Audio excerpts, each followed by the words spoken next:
Okay, hi everyone. Thank you so much for joining me for this talk, How to Transition Your Home to Zero Waste. My name is Amber Hockendahl, and I am the founder and owner of Zero Wasted, which is a very local, literally 4 blocks down the street, environmental sustainability blog and online store. So I want to thank the Nokomis East Neighborhood Association for hosting this first annual Green Fair in this neighborhood. Really excited to be a part of it. To give you a little bit of my background, I'm a conservation biologist by trade and education. I felt like growing up, living my life, I was doing absolutely everything I could do to be more sustainable by recycling a lot, shopping locally if I could, being very aware of where I spent my money. It wasn't until last year when I went to a zero waste grocery shopping class at the Seward Co-op that I learned about zero waste. And what I learned there was that though I thought I was doing a lot of things right, there was a lot more I could be doing to live more sustainably. And that class really broadened my horizons about the zero waste movement and lifestyle. And I started to commit myself to living more sustainably through the eyes of zero waste.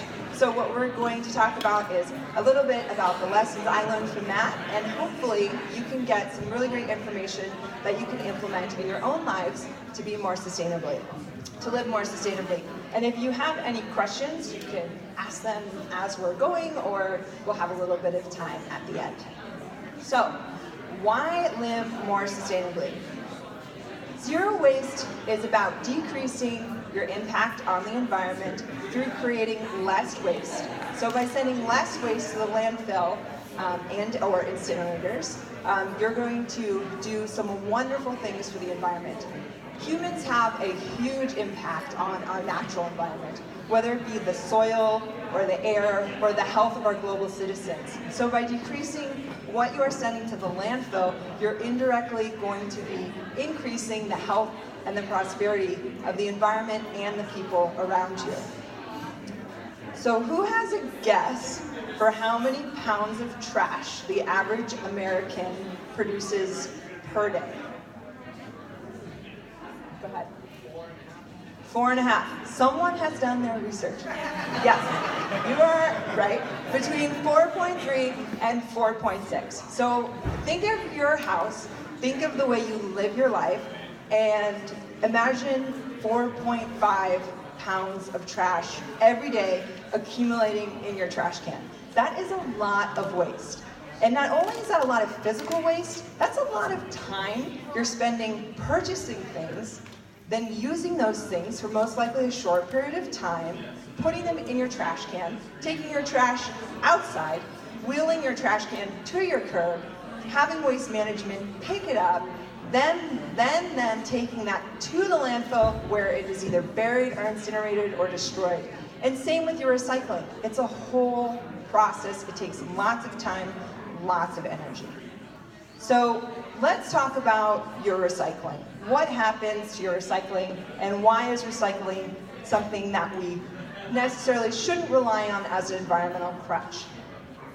You have probably seen this logo before: reuse, reduce, recycle. Recycle is the third thing in this list, but most often reuse and reduce, they kind of get left to the side. They're really forgotten. And people use recycle as a way to live more sustainably. Well, recycling takes a lot of energy. Again, it takes a lot of time, and not everything is recyclable. So most plastics are actually downcycled, which means if you have a plastic container and then it goes to the recycling facility, it does not come out the same quality of product. It actually is downcycled and it becomes less of a quality product. So maybe that one-time container is now a water bottle. And then the second time that it gets recycled, it no longer is usable and it ends up in the trash. So recycled plastics can actually only be recycled a handful amount of times. And glass and aluminum, they can be recycled an infinite amount of times. So that is a good option if you can buy things in glass and aluminum. But recycling, again, takes a lot of energy And so recycling really should be the last resort. Instead, what we should be focusing on as a sustainable community is doing more reusing and reducing. And recycling should really be something that we only do if we absolutely have to. So the zero waste lifestyle is about the 5 R's. Refuse, reduce, reuse, recycle, and drop. A zero waste lifestyle is about stopping waste from entering the home in the beginning.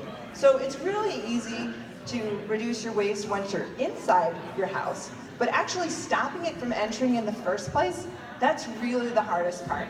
So refusing, the very first tier on the pyramid, is about saying no to things. So for example, saying, I don't really need a straw with my glass, thank you. Or I already have one of your brochures, I don't need another one. Or taking a picture of something instead of taking someone's business card.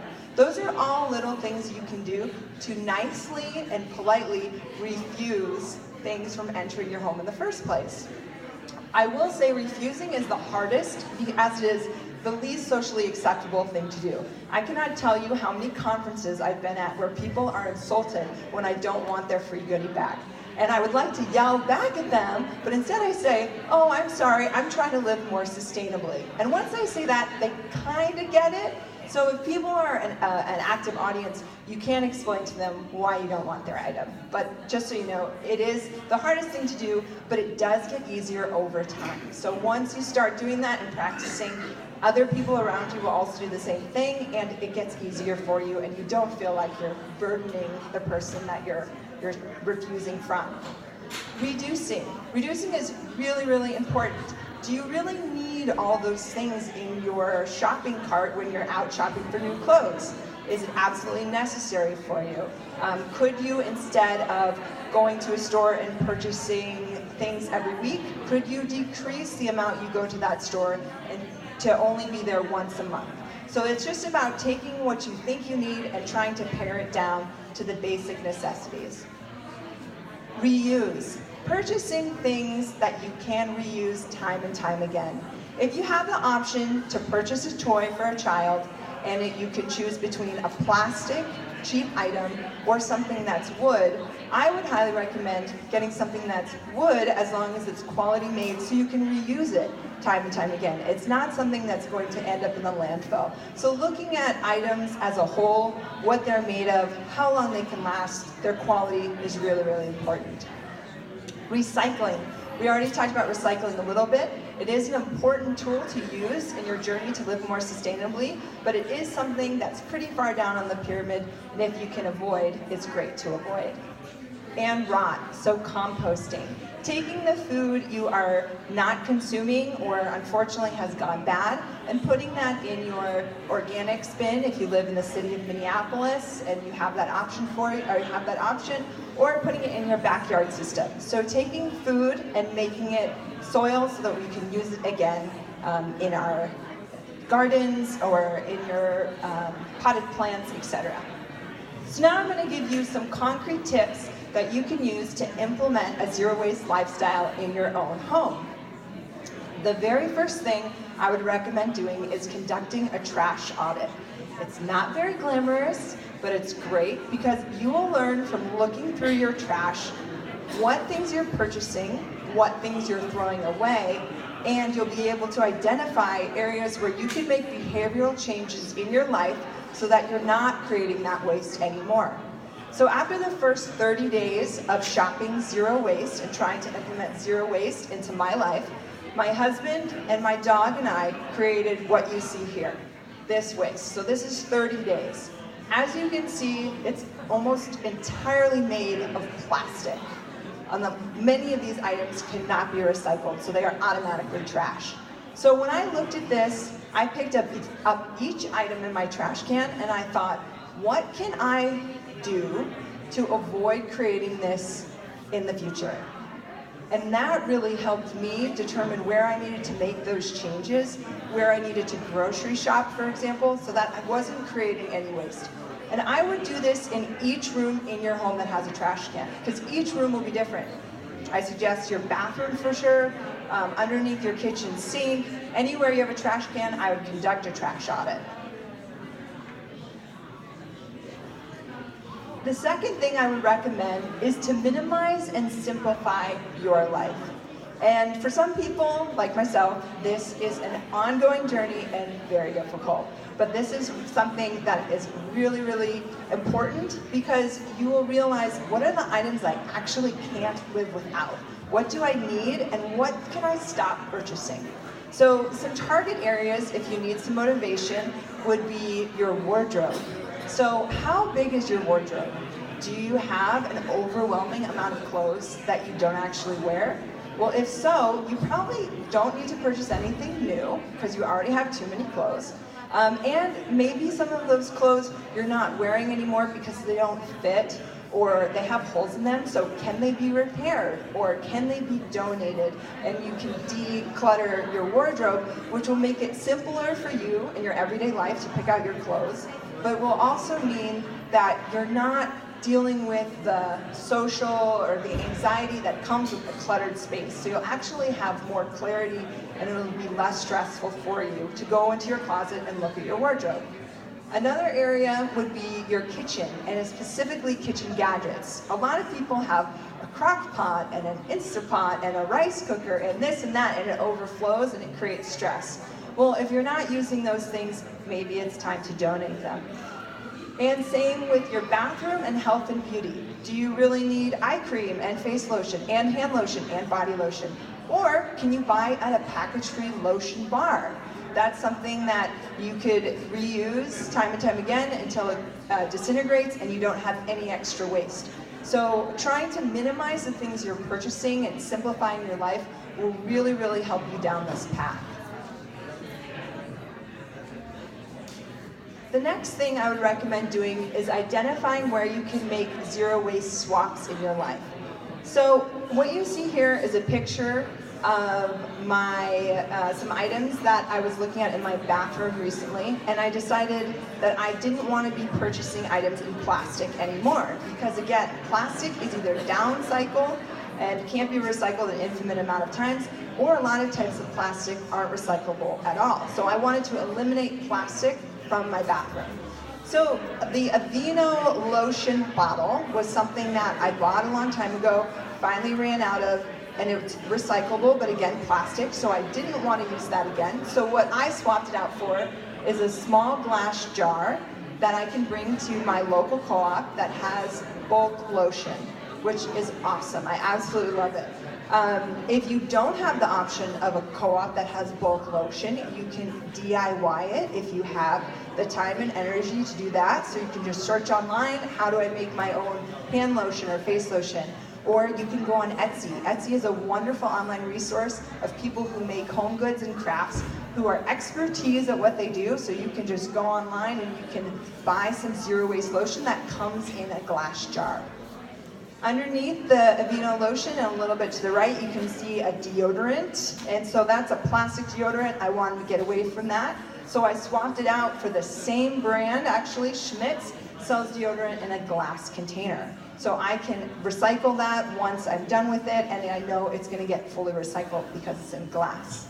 And then at the very bottom, I used to use a face cream that came in a non-recyclable plastic, and I have swapped that out for a bar soap. So that's unpackaged soap that I got on Etsy that's specifically made for your face. And so just these three items are perfect examples of things you can look in your own life and try to determine some swaps you can make that have either no waste byproduct whatsoever, like the lotion bar, or sorry, the face bar, so there's absolutely no waste, it disintegrates, or there's recyclable, like the deodorant in the glass container. So I would recommend looking at your life and identifying where you can make those kinds of swaps. The next thing I would recommend is going package free. So if you have the capability to buy things without packaging, that is one of the best ways that you can decrease your waste. So what I try to do is go package-free grocery shopping. That's my biggest, that's the biggest thing I've done in my life to decrease my waste. So here's a picture of my groceries from 2 weeks ago. So as you can see, there's a bunch of loose things, so I don't necessarily use bags for a lot of stuff anymore. I used to, and then was like, why am I putting my broccoli in this bag? This just came from the farm. I'm gonna put it in my grocery cart, I'm gonna put it on the conveyor belt, I'm gonna check out, I'm gonna go home, and I'm gonna wash it. And so I don't really need a bag for this anyway. So I started not using bags. For the items that do need bags, like Brussels sprouts or mushrooms, for example, I use reusable bags. And so they're reusable cloth bags. So I'm not using the plastic bags at the grocery store. Even if those are compostable, that's still a lot of energy and time you're spending purchasing, using a compostable bag and then having it actually decompose through the composting process. So those are a few examples of things that I have done in terms of grocery shopping, but you can also go package-free in other avenues. So if you like to shop and you want to go, I would recommend going to a thrift store where you can purchase things that are secondhand, and you can bring your own bag to the thrift store. Bringing your own bag to the grocery store doesn't have to be the only place you use a reusable bag. If you're going to the hardware store, you can bring your own bag. So looking for things package-free is a fantastic thing you can do to move towards a zero-waste lifestyle. And then the last thing you should definitely do is celebrate your successes. It's really easy for people to think, well, I'm not doing enough. I'm not living as sustainably as I want. I created waste. I totally get it. I've been there. But everybody's different. You know your budget. You know your family situation. You know your location, what's recyclable, what's not, what's available to you. Do the best you can. If you mess up and you forget reusable bags, it's okay. It's not the end of the world. So celebrate your successes, make sure you're proud of what you're doing to live more sustainably, and make sure to share that with other people. The more people who are talking about living zero waste and who are implementing different ideas in the zero waste movement will really spread the word about sustainable living and will help, really in my mind, fight climate change. So it's a really, really important thing to do, and you should be proud if you even recycle or avoid waste in a new way. So celebrate yourself, for sure. Some zero waste resources. So if you're interested in learning more about the zero waste lifestyle, The Zero Waste Home by Bea Johnson is a fantastic book. Bea Johnson really started the zero waste movement. I have a copy of this book over at my booth over there, so please come take a look at it. They do have it at the library, so you can also get it from the library. And it has a little bit about the background of the zero waste movement and Bea Johnson and some recipes for some DIY stuff. Be Zero is a nonprofit based out of Boulder, Colorado that talks to people about drastically reducing their waste. There is a Be Zero chapter here. They meet at Common Roots Cafe in Uptown every 2 to 3 months. And it's a small group of people that get together to talk about living zero waste in the Twin Cities. So if you're interested in getting involved, you should check out the Be Zero Minneapolis Facebook group. Plastic Free Home is an online marketplace that sells things all plastic free. So if you're looking for a toilet brush, if you're looking for a toothbrush, if you're looking for hard to find items and you're not sure where to shop, the Plastic Free Home is a great resource. And then Eureka Recycling, which is located in St. Paul, has a zero waste summit in the summer. I think there's a small entry fee, but it's a fantastic all day long event with speakers and everyone's talking about zero waste. And then if you are interested in traveling to Pennsylvania, there is the Post Landfill Action Network Plan Students for Zero Waste Conference in the fall. And it's like $10 to go. They help people by subsidizing housing if you need a place to stay. And that's a really, really great event if you're a student or know a student who's interested in getting more involved in this movement. And then some upcoming zero wasted events if you're interested in learning more or talking more about zero wasted. I'll be at the Wedge Co-op on February 24th talking about how to use the bulk section. So if you're like, I want to start shopping package free, I'm not quite sure how to use the bulk section, when do I tear my jars, blah, blah, blah, blah, then come visit me. I'll be there from 11 to 2, I think, but it'll also be on my website, so you can check it out there. And then I'll be speaking at the Zero Waste Series at Tula Spa in South Minneapolis in April, more specifically about this topic. This is a how to transition your home to zero waste. This is a very condensed version. I'll be talking for an hour and a half about a lot more detail. So if you would like more, please come to that event. The date is to be determined at this point.